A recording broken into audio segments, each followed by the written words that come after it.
Welcome to the Success with God and Psych podcast, where it's all about a purpose-driven life where God and psychology mix together and guide your way. And now, your host who's funny, informative, and a straight shooter, doing this so you have a better life, Dr. Jessica Kerzner.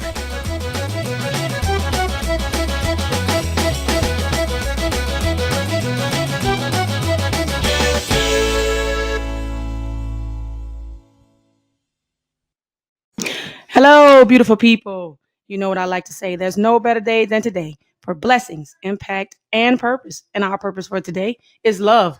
We're going to discuss love, the beginning of it. What is it? What's the foundational purposes of it? And what can we do and what can we look for if we're actually trying to find love, or even just in our relationships, if we need to get back to that place of finding love in our relationships? What do? I have a co-host on me later, and I'm really excited about it. It's Dr. Grullon. She's a good personal friend of mine, excellent clinical psychologist, and I'm interested for you to hear what she has to say about it as well. So I'm going to take a quick break, and we're going to get going. Thank you. Meet Fred. Fred once felt stuck in a rut, and he had trouble connecting with other people. Then Fred read the book Path to Loving Yourself by Dr. Jessica Kerzner. Fred found the book interesting and exciting.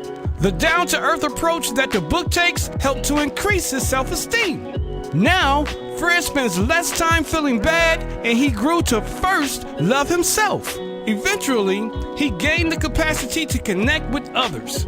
You too can benefit from the Path to Loving Yourself by Dr. Jessica Kerzner. Get your copy for only $9.95 from Amazon, Barnes & Noble, or Books A Million. That's Path to Loving Yourself by Dr. Jessica Kerzner. Get up on your signed copy at healingaxcoach.org. And we're back. So love, let's talk about it. When we talk about love, what's the definition of love? Webster defines definition of love as an intense feeling of deep affection.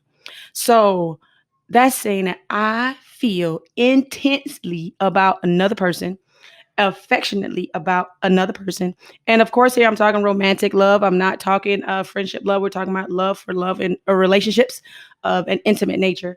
So an intense feeling of deep affection towards someone else. 1 Corinthians 13 says, love is patient, love is kind. It does not envy, it does not boast, it is not proud. It does not dishonor others. It is not self-seeking. It is not easily angered. It keeps no record of wrongs. Love does not delight in evil, but rejoices with the truth.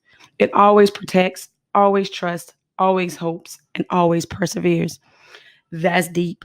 That there is the best definition to me that I could find and that I would want to use, because it gives some specific pieces of love there. So let's start beginning. It says love is patient.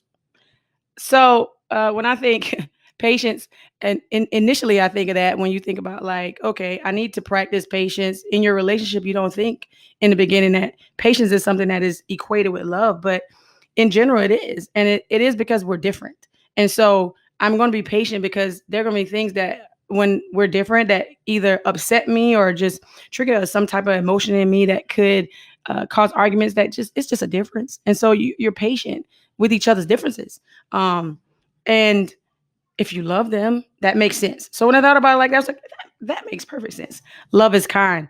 That should be self-explanatory. You would figure that you should understand that if someone loves you, that they want to be kind to you, that I am generally supposed to have a positive affinity towards you, more so than a negative affinity.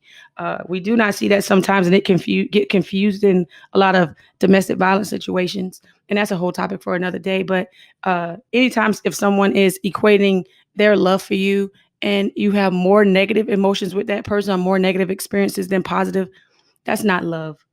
Love does not envy and it does not boast. And so if I love you or if you love me, then we shouldn't be competing against each other. I should not be envious of what you're doing. I should want to promote you up, support you. I'm not boastful, meaning I'm not braggadocious. I'm not trying to put myself over you. I'm in a place of humbleness with you. It does not dishonor others. So there we go. When I think of that, I think about, when you try to do things to shame someone, or you put people down. If you love them, instantly you would think that people should understand that, but it does get kind of crossed up a lot, and it's not uncommon to see that. And you would figure that you would think that someone should honor you, and when you think honor, you think respect, and so that there are certain things you should not do to me if you respect me. It should change your behavior when you love me and you want to honor me with that love. And so you should not want to hurt me in a manner in a manner that is with like, if say cheating, or being dismissive to me, or talking down to me. And we can go on with that list, but that's where I generally think when you go for dishonor. It is not self-seeking. So I'm in this relationship not just because I want to feel your love. I want you to feel my love. It's both. I want to feel that your love for me, but I also want you to feel my love. I want to give this to you. I want to be good for you, not just to take. And if you're in a situation where people are take, or if someone's trying to date you and it's all about what you could do for them, we're already not there. It is not easily angered. That is back with the patience. And if you're easily angered in a relationship, or if you're in a situation where someone's trying to date you and they're easily angered, then that person, I would say you need to tell them they need to get some help for that. And they're not ready to date anyone at that point in time. We're going to take a break there, and I'll be back right after this.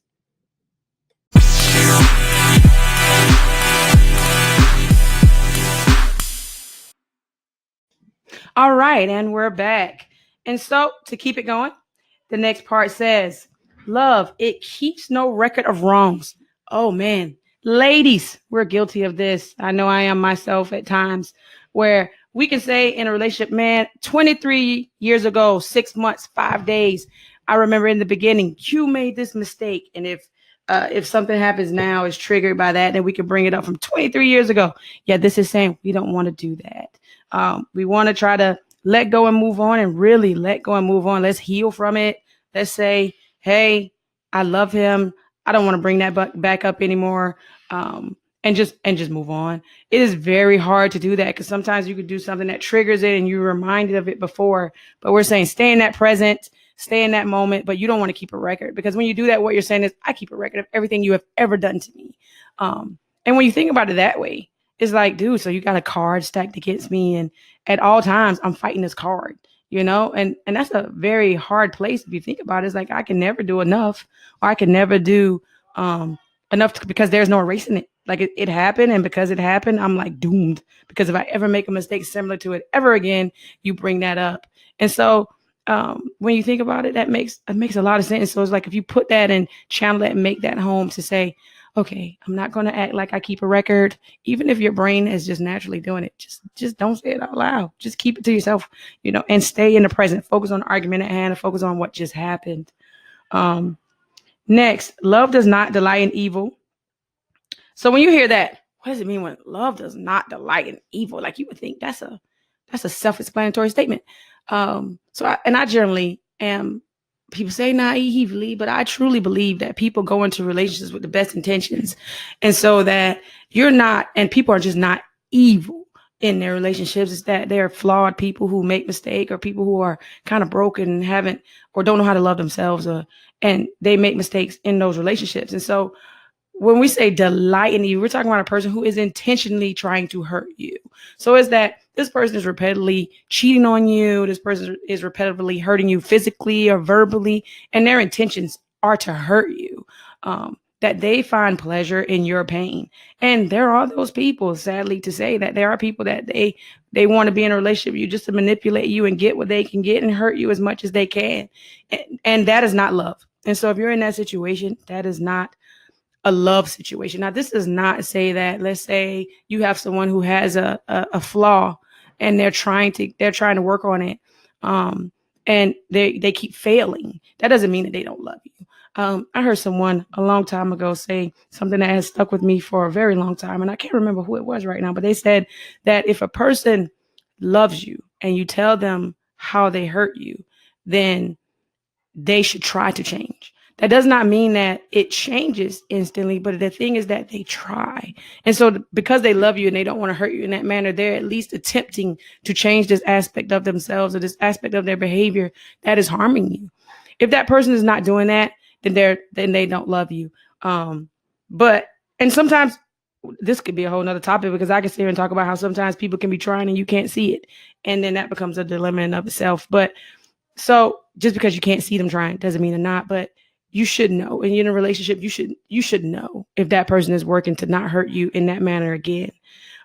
So they do not take delight in evil, so in hurting you, and rejoices in the truth. So they're trying to be as honest as possible, even in the painful situations. It always protects, always trusts, always hopes, and always perseveres. So no matter what happens, it's like that love is the foundation that when it seems like things are dark in the world and we're fighting it and we can't move past it, but we can do this together. It's you and I. We have this. And they trust that you're in that with them. They trust that you guys can battle things together, and they hope with you. So it's not a doomy dark place. We have hope together. Together we know we can do some things. And it always perseveres. So no matter what you're fighting, as long as you two are doing it together, it works, and you can overcome it eventually. Even if it takes 10 years, we're eventually coming past it. Baby steps are baby steps, and it happens.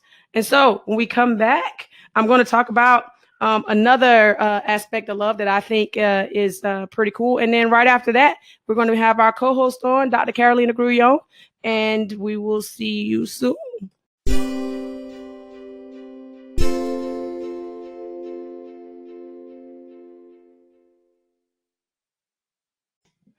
All right, and we're back. So the next part of love we're going to discuss is from a quote I like to think about from time to time when people discuss love and we talk about it. It's from this book called The Notebook by Nicholas Sparks. And in it, Noah wrote to Allie. Those are the two main people in the book. If you've seen the movie, you know, and you're familiar with what I'm talking about. But Noah wrote in there that the best love is the kind of love that awakens the soul, that makes us reach for more, that plants a fire in our hearts and brings peace to our minds.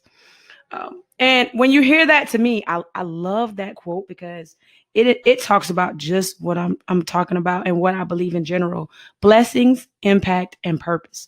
So if you're in that love that you're supposed to be in, it does just that. Like, it awakens your soul. So you find, like, you get invigorated, you get ignited, excited, and it makes you want to reach for more. It's like, dude, I know my purpose and I want to make an impact. Like, it fires it up what you're already doing. It gives a new energy to it.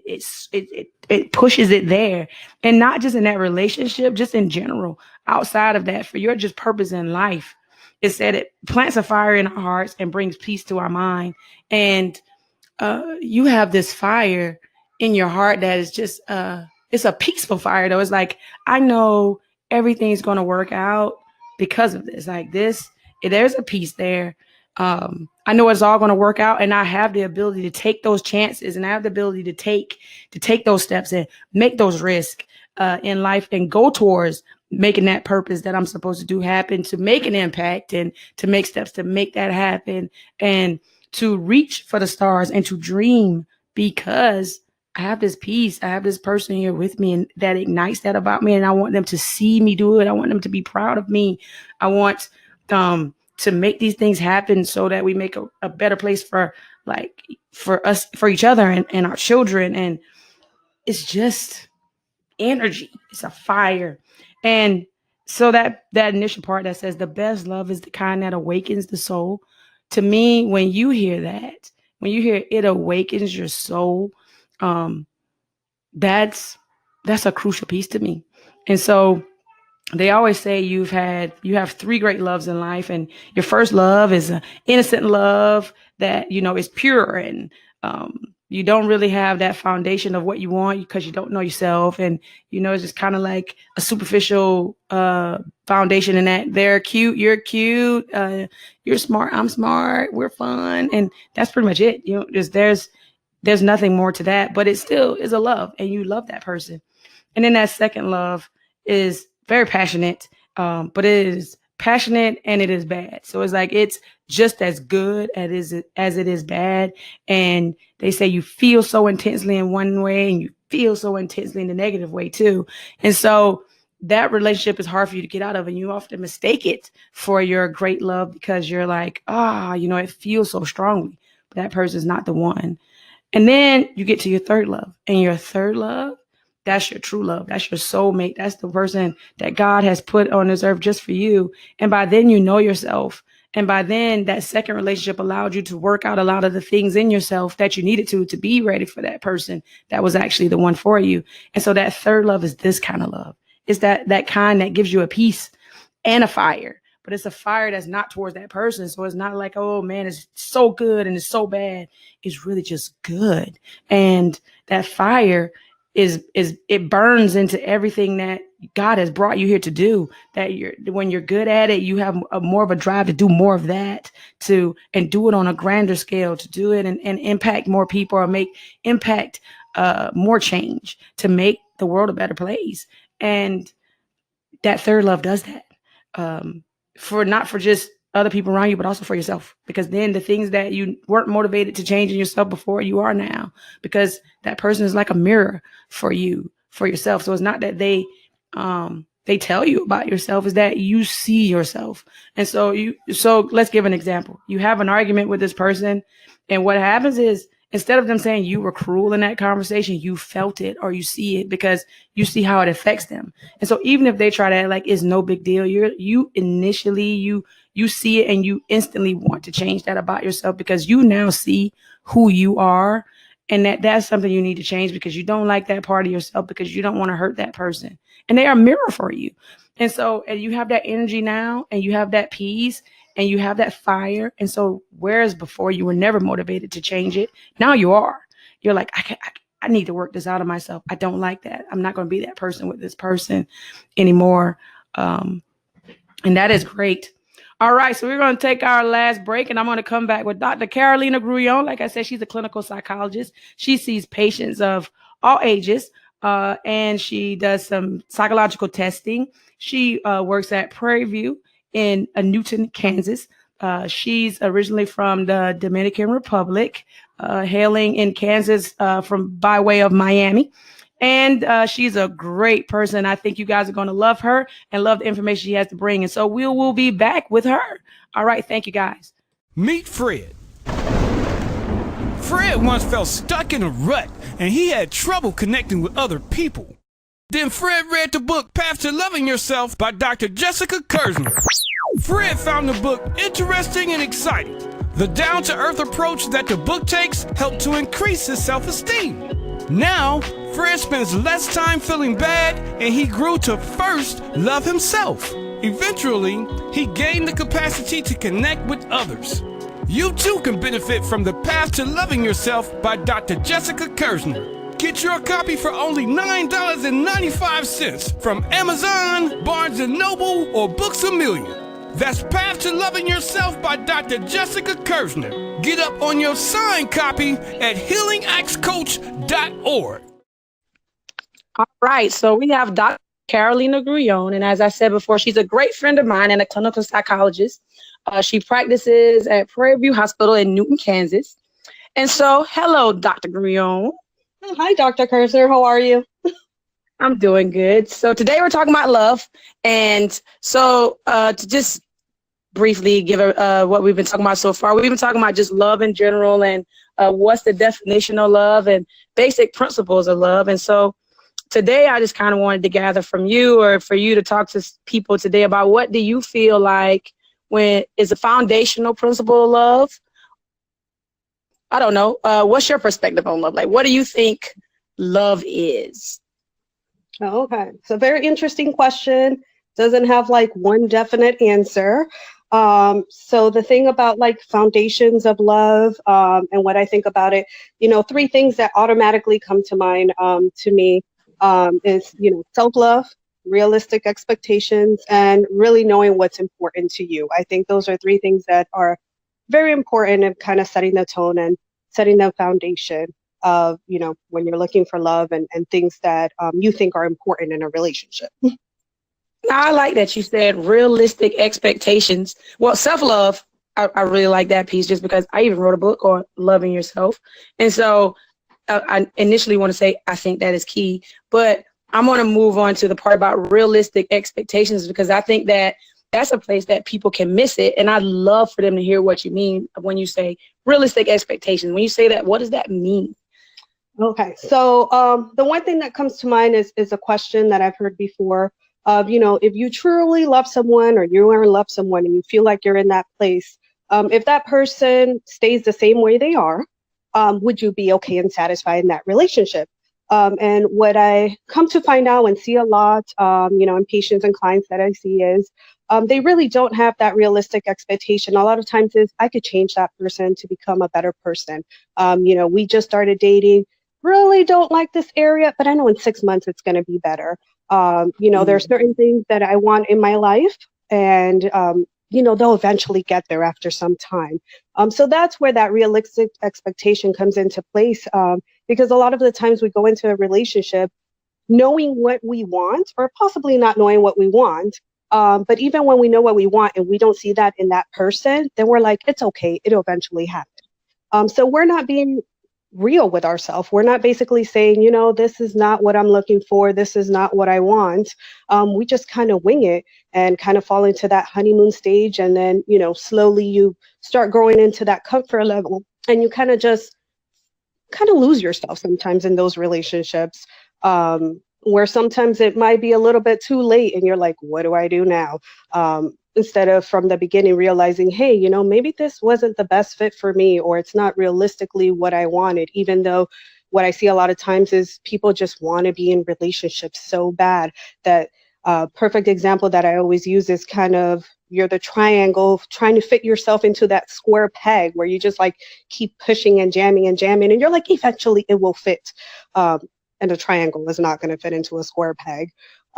So that's kind of like what comes to mind to me a lot of times when I think of realistic expectations and what I see, in everyday practice. So what I hear you saying is people date people by what they think they can become and not what they are at the moment. Is that what you're saying? Yes, correct. So, and that makes perfect sense to me because that is what we kind of see is that it's like, oh, I know this guy can be a doctor, but right now he's a janitor. So it's like, even though you say he's smart enough to be a doctor, if he's happy being a janitor, you can't say you're going to talk him into being a doctor. That's what you're saying?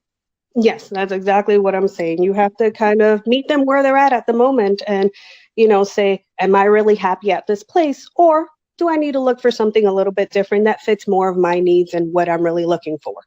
So that means if I date this guy and he's a janitor, even though I know he's a rocket scientist and he could be a doctor, if he's happy being a janitor, then I should say, hey, you know what? Like, am I going to be happy being with a guy who's a janitor and not that I'm saying anything's wrong with being a janitor. I'm saying if you're that person who's trying to change and to be a doctor, realistically, what you need to say to yourself for realistic expectations is he's a janitor and I'm going into this relationship with him as a janitor. And right now, he's not even saying he wants to be a doctor. So although I think he can be, I need to say I should be able to be happy with him as a janitor for as long as it could possibly last if he doesn't become a doctor. Correct. And then within your relationship, if like it comes at the time where you guys are talking about the thing of, hey, he has more aspirations and more motivation and he does want to, become that doctor. You guys could, build that foundation together. But if from the beginning he's saying, I want to be a janitor, I'm happy here, I don't see anything else, and that's where I want to be at, it's going to sometimes be really hard to change that perspective and change that place for that person because they don't see anything wrong with that. They're happy where they're at. That's true. That's true. I love that. So now I'm going to go to the next thing you said. You said self-love. And now, I had to come back there because I'm all about the path to loving yourself and figuring out how to love yourself. But I want to hear your perspective on it. So what do you think people can do to either to increase their self-love or even just become aware that they're not loving themselves when they're in a relationship? How do I know? How do you feel like, they know? Because my experience is that most people are sometimes unaware that they don't even love themselves. So it's like, if I'm in a relationship, how do I know that I'm not loving myself in this relationship? Yeah. So what I see a lot of the times is, there's people who are constantly be told they're beautiful and just internally they don't feel it, and they don't communicate it. They just kind of go with the flow with it. And they're not really happy with themselves. They're not happy with who they are, where they're at. They're trying to find themselves, So in relationships, it's important to really spend that time for yourself. That me time is very important. Making sure that you are doing the things that you are enjoying, not always getting lost in the relationship of I'm always going to do what the other person wants. There has to be a balance. We could do things I enjoy, things that you enjoy, but there does have to be a balance. And also just really doing, like I said, the things that you enjoy. The big part of loving yourself is making sure that you don't lose yourself in that relationship, which can happen a lot of times to people. Okay, so what I'm hearing you say is, first, I need to make sure the messages I want to hear from this person, I truly believe, regardless of whether they say it or not. So it's like, I want to believe I'm beautiful to myself and not depend on my partner to say I'm beautiful. Is that correct? Yes.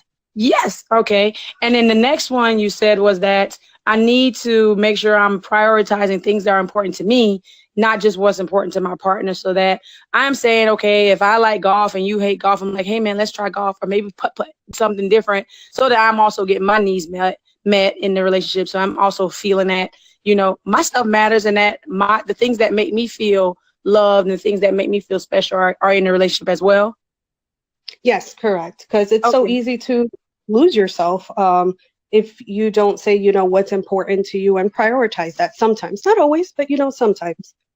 Yes, I think people may think that they aren't losing themselves when they do that. When they say, okay, well, I like football because he likes football. But it's like, if you guys are only doing football and you used to like basketball, you guys never talk about basketball, and you are now not authentic to yourself. Or you, like you said, losing yourself. And that is a big piece of loving yourself. Yes, it truly is. And then the final point you said, what was that? You said again, the last one, it was? In terms of loving yourself? Yeah, well, it was loving yourself. It was also knowing what's important to you. Yes, knowing what's important to you. So when you say that people should know what's important to them in a relationship as a foundational part of love, what do you mean when you say that? So the easiest way I could describe it, and sometimes what I have my patients and clients do, is just a checklist of going down the list of the things that you really appreciate or really want in a person, in a relationship, and knowing that these are the areas that are not areas that I necessarily want to budge in. For example, if a person really, really wants to have kids, and then you meet somebody who says, I will never have kids, so you have to kind of find those areas that you're like, these are not areas that I'm willing to budge in because it's truly important to me. And that kind of falls into those realistic expectations, of not trying to lose yourself in those relationships. If it's like extremely important for you to have kids, and you're trying to date somebody who says, there's no way, no how, I have made my mind as far as I can remember that this is not something I want to do, that's going to be a struggle in your relationship. So that's why with my patients and clients, I always say, hey, let's just kind of make a checklist, because there's things in relationships that we could say, hey, it's not 100%. I could go 50-50 either way. But we each have those certain areas that we're like, this is not an area I'm not willing to kind of budge in because that's how important it is to me, whether it's like your morals or values or other areas in your life that are really important. Okay. So I'm going to take some questions because I'm going to look on here. I have some people, they're saying that they have some questions for you. And so one is, how do you know when you love someone? So they want you to answer that question. So how do you know, Dr. Grullon, when you love someone? Very good question. Very tricky question, because for every person, I would say it's kind of different. Talking about myself, I would just say it's kind of a feeling mixed in with your hopes and dreams, and also your faith, if you're a faithful person attached to it, of, what you are hoping to look for. I know when I met my person, it just kind of, it just felt right. there's no other way of me like explaining it. In that moment, even being through past relationships, it was just a feeling like, hey, this is okay, and there's nothing really wrong with it, but it really didn't fit right with me. It didn't vibe right with me. I know when I found the person that I love, I was just like, I am really happy. And even through the tough times and the rough times, it was still the person that I wanted to be with. I wasn't in that instant when things got rough saying, I just want to run out the door.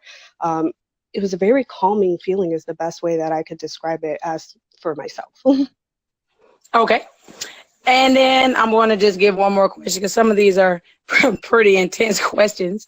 But do you think that once you love someone, you will always love that person?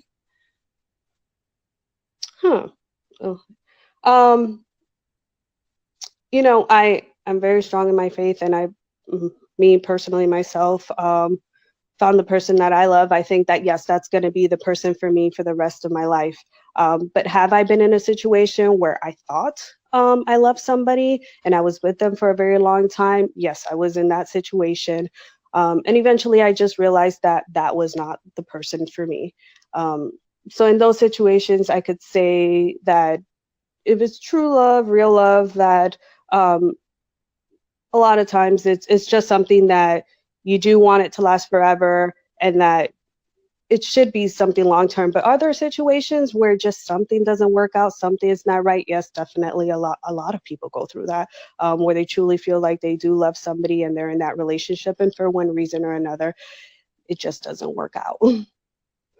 And I know I said that was the last question, but someone just emailed me a question that I feel like I really want you to speak on, just because I talked about it a little bit earlier. So I think it'd be good for this person to get your perspective. So he says, how can I remain faithful if I love my partner? I love her, but it's very hard for me to remain faithful. How do you answer that question? I think that from the sounds of it, you may have a lot of love for her, but you're probably not in love with her. And that is a difference a lot of time that we run into. We could have a lot of love for somebody. We could care for them. We could say, hey, we want to be supportive of this person. But I think that if you are in love with somebody and you truly feel like that's the person for you, you don't feel that need to want to be with somebody else, because you are happy and you're satisfied in that relationship. So at those moments, you don't say, hey, I kind of want to talk to this other person, or I want to look at that person, because you're getting your needs met in that relationship. So I would say maybe have to reevaluate and reassess that relationship and see if it's the right fit and the right one for you. Oh, I love that answer, because when I initially read that in the email, that's what I thought. It's like, okay, maybe this person is not meeting the need, and that's why you're not being faithful if you really do love them. Because when you read it, it sounds like he's like, okay, I'm trying, but I can't do it. And so maybe there's something there that you're not being realistic, as you said before, about with yourself, that this person isn't meeting for you. And that's why. So going back to the drawing board might be good. All right. Well, thank you so much, Dr. Grullon. I hope this was very informative for you guys and you liked it. Please send comments and questions if you have. If you want to have Dr. Grullon back, email me, send at HealingX.K on Facebook. Let me know. Subscribe to the podcast. Dr. Grullon will also have a copy of this on her podcast station as well at Anchor. And so thank you guys. And that is it for today. Thank you, Dr. Grullon. Thank you so much for having me on. Thank you, everybody.